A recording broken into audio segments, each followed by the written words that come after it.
All right, Jeff Goodman here with Terrence Oglesby, breaking down all the NBA draft guys in the field of 68 here. And we break down one of my favorite players and a guy I got a chance to see and follow a ton this past year, senior forward, Trayce Jackson-Davis of Indiana, and 6'9", 245.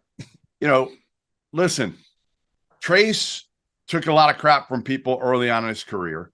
And even in high school, didn't play hard, right? Didn't play hard, couldn't shoot it, didn't win, all of those things. Well, he came out of his senior year as probably the second best player in college basketball behind Zach Edey.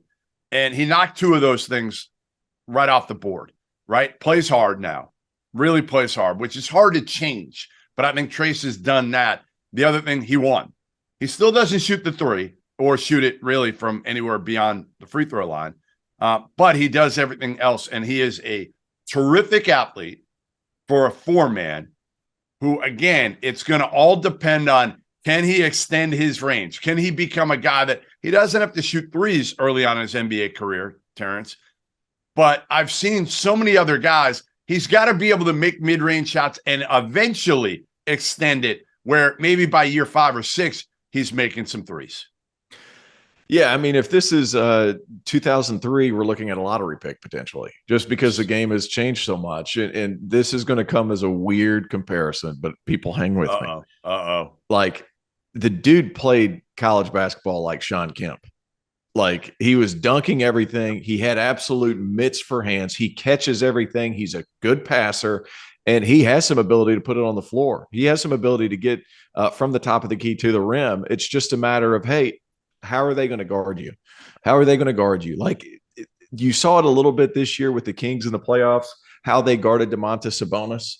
Like, they backed up all the way almost to where the jump circle ended. And he can shoot it a little bit. That's the difference. Sabonis can shoot it. Trayce hasn't proven he can shoot it at all from mid-range. And it was interesting because when he elected to come back, Woodson convinced him, like, hey, I have some things I need to work on in order to get to the NBA level. I'm going to try to extend my range out. And he didn't take a three. Like, he took three three-point shots in his entire 4-year career, and they all came in his sophomore season. So, his junior season. He went 0 for 3 and just decided to abandon it completely. Look, this is a guy who plays hard. This is a guy who's a lob finisher. I think the most important thing that's going to come up at the NBA draft combine, and that hasn't happened yet. I'm not sure when this is going to come out, but his measurables might be as important or more important than any other player in this draft class. Because if he comes out and he's 6'10" barefooted, we're working with something. If he comes out, then you're a 5. You're a 5-man, and to be honest, if you're a rim running 5-man who's proven he can block shots too, in a lob finisher, correct. Like he can be obviously it's not going to be the guy who can block shots like Robert Williams, but can he be a Robert Williams type of player when you're throwing him in there and just saying, bring energy, be a lob threat on the offensive end, be a shot alterer, and to be honest, like. He's a smarter. You mentioned his passing. His passing went from, again, this is a kid that his game completely changed, and his weaknesses, some of them became his strengths, which were how hard you play and you can't pass. And he became a hard playing dude who really was a terrific passer the second half of last year, and he attributed it to getting hurt and really. He had a back issue, and he said he had to kind of change his game while he was hurt. He didn't play with the same athleticism coming back, so he had to really learn. And like you said, he's got those big mitts that allowed him to kind of. Now, again, in the NBA, that's not going to be his role. He's not going to be a guy you play through. He's got to be an energy, rim running, lob catching, second unit guy, I think, certainly until he proves he can make shots. He might be able to be a second unit decision maker, averaging 4 assists a game. Yeah, a little bit. Yeah, and if you look at, you have a second unit with a few shooters, as long as he's the only non-shooter on the floor, there's ways to get him to work through an offense. Robert Williams is a perfect example. You put him out there with 4 guys who can shoot the basketball, you're fine. Clint Capella. You put him out there with guys who could shoot the ball, you're fine. You don't need much out of him. I think, again, I think he'll get better because he works so hard and understood the value of working hard and what it did for him. Not many. I have not seen too many college basketball players change their game and change, again, the kind of narrative on them and turn it into a strength like he did. Like, again, the only thing he didn't do was shoot it. And is that his fault, or was that Mike Woodson's fault for not running? My guess is it was his fault, that Mike Woodson never felt like, you know what, he was capable. Why have him take those shots out there when obviously he was a beast to handle? And the one thing he did, Tio, he was able to put it on the floor and get by any big man in America. It didn't matter who you put on that dude. He was able to put it on the floor and get by you. And that was another area that really he wasn't able to do with consistency before last year. And not only get by guys, but get by guys when they're backing off. Right. So like that's a big turning point too. Like I can't remember who we were talking about where you change it from a stoplight into a runway. Like if guys are backing off you that much, that does nothing but let you get ahead of steam sometimes. And he has that short area quickness. This is a high level athlete. And to me, Jeff, like he's just a much more skilled version of Dale Davis. Oh yeah. Dale Davis. Yeah. I mean, big Dale broad shoulders. Dale was a little bit more gritty, more physical. Yes. Trayce is a much more skilled player, but just a better player overall. The game's changed, obviously, so that's a huge portion of it. It's just, can he get a two-way? Can he be kind of a back and forth situation with the G League to where they say, "Hey, dude, you're going down there, and when you're down there, you pick and pop and you shoot the ball." You have got to gather some sort of confidence from beyond the arc, and that NBA line, it's not short. So it's going to be an adjustment. He does a lot of those things, but like we said, for him to be able to be an NBA 5, there's not a more important measurable in place than both his wingspan and his height, especially in this draft class. I feel like his is about as important as anybody else's in this entire draft.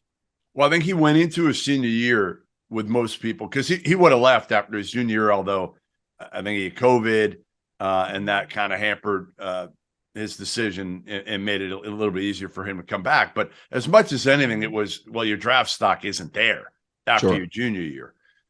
He probably was an undrafted guy.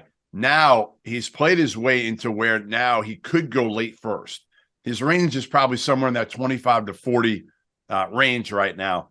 And if you're taking Trayce, you're taking him for two reasons. You're taking him, one, because he can help you now. He's older and he is tough and he is a high level athlete and he can rebound and he can pass and he can defend. He can do all those things. So you can play him in an NBA game now, right? As long as you have the right guys around him. Our partner for today's episode is Athletic Greens. I started taking AG1 during the college basketball season, and I loved the impact that it had on my energy levels. I'm a big coffee in the morning guy, but by the time that the afternoon would hit, I needed another boost. AG1 helped me tremendously, especially on those days when I didn't want to get up off the couch and go hit the gym. Their tagline is AG1 is comprehensive health and the power of habit in one. And man, that could not be more true. It's nearly impossible to eat and drink in a healthy manner in the month of February and the month of March when you are in my business. And AG1 was exactly the supplement that I needed to improve my gut health and cover my nutritional basis for the day. I've continued that into April. I've continued that into May, and I'm going to continue that the rest of the summer. All I have to do is mix a scoop of AG1 with some water or maybe add it into a smoothie, and I'm ready to go. Do it after lunch, and you'll be ready to go for the rest of the day. If a comprehensive solution is what you need from your supplement routine, then Athletic Greens is giving you a free 1-year supply of vitamin D and 5 free travel packs with your first purchase. Go to athleticgreens.com/field68. That's field 68 FIELD, the number 6, the number 8, and you can get yours now. So check it out and help support this show. Thanks. Bottom line is you got to surround them with some second unit shooters.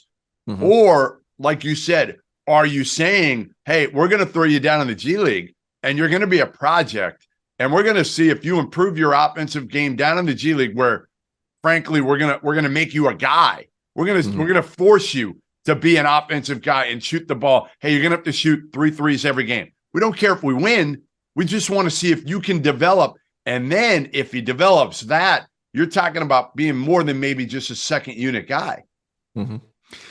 Yeah, I just think the measurables are going to come down so much because, I mean, say he plays the 5 at the NBA level, he has to match up with Nikola Jokic. And like Jokic is going to be able to see everything over top. Now, he does anyway. But like we've doesn't matter who you put Jokic on. It doesn't matter, but certain guys. Yeah, but if he's playing the 5, you're going to have to look at somebody like a Domantas Sabonis, who, even though he's listed at 6'10", like he's not that big. Right. So, and you see the size differential whenever the Kings play somebody of consequence. You see the difference whenever they played the Warriors, right? And Kevon Looney was down there, and who's every bit of 6'11". So you see that big difference. How can you take advantage of your skill set? I think it's best served in a second unit in the NBA. But all that being said, Trayce Jackson-Davis, one of my favorite guys in college basketball. The way he played was the way he got better. And the way he played around the rim, he was dunking everything. He played the way I play on an 8-foot rim with my son, like just absolutely flushing everything. Nobody could stop him. NBA is a different animal. And there's going to be more space, sure. But I think some of his wiggle facing up with the basketball against opposing 4s and 5s, he has some potential to be an impact guy for a certain team. I just worry about how long that's going to last before he has to go somewhere else to collect a paycheck. Yeah, listen, I could see Trayce Jackson-Davis being a 10-year NBA vet who's always a piece, who bounces around, but he's always a piece. Again, I think I'm not even sure shooting it is really what's going to define Trayce Jackson-Davis. I think it's more of just accepting your role as coming off the bench and bringing energy. Yep. If he can, and he didn't always bring energy. Like the one thing about Trayce was he played hard. You could see that, but he wasn't an emotional guy. Very rarely did he show any emotion. I feel like sometimes you want a second unit guy like that who's going to rebound, run the court, finish, block shots. You want them to be an energetic dude too, who sets the tone, comes off the bench. And I'd like to see a little bit more of that from Trayce than the star players, they're always cool, right? They're always cool. Most of them, they're not showing a ton of emotion. I want my second unit to be at least a guy like him, dunking and bouncing around and getting everybody else excited. That's one area I would still like to see more from Trayce. Yeah, I could see that. He does need to be a second unit superstar, especially in the first 5 years. Here's the thing, too. I think what really flipped from being a potential undrafted guy to being now, you said 25 to 40, depending on who you talk to. I think it's that passing ability, because everybody's inverting their offense right now at the NBA level and using guys in different spots. I mean, you have some 5-2 ball screens where 2's the one setting the ball screen. Can he be that level of passer and decision maker at the NBA level? I think that's ultimately going to determine his ceiling, given the changing circumstances of the NBA game. He's also got to be able to score a little bit, not a lot, but a little bit with his back to the basket. He's got to be able to finish. Yeah. Like he's got to be a creative finisher, because he's not going to be able to just dunk all over everybody or face everybody up. Right. Like you can't rely on just facing everybody up, because again, in college you could do that. They back off you and you could still drive and finish either over them. You're not going to be able to do that and just drive and finish over or through people at the NBA level, because they're going to be as strong as you. Like a lot of these dudes, they couldn't match up with you athletically or strength-wise in college. Now, still athletically, he's going to be in the higher end for his position.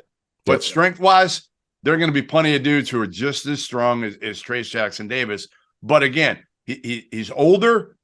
He's kind of learned how to play hard over the course of his career. He can certainly fill a role for some NBA team. Trayce Jackson-Davis, 6'9", 245, coming off an unbelievable senior season for the Indiana Hoosiers. I'm Jeff Goodman. He's Terrence Oglesby, breaking down all the NBA draft guys here on the Field of 68. Thank you for watching the Field of 68. If you've enjoyed what you've seen here, hit that like button, share this link with your friends, or check out the description for some other places that you can consume Field of 68 content.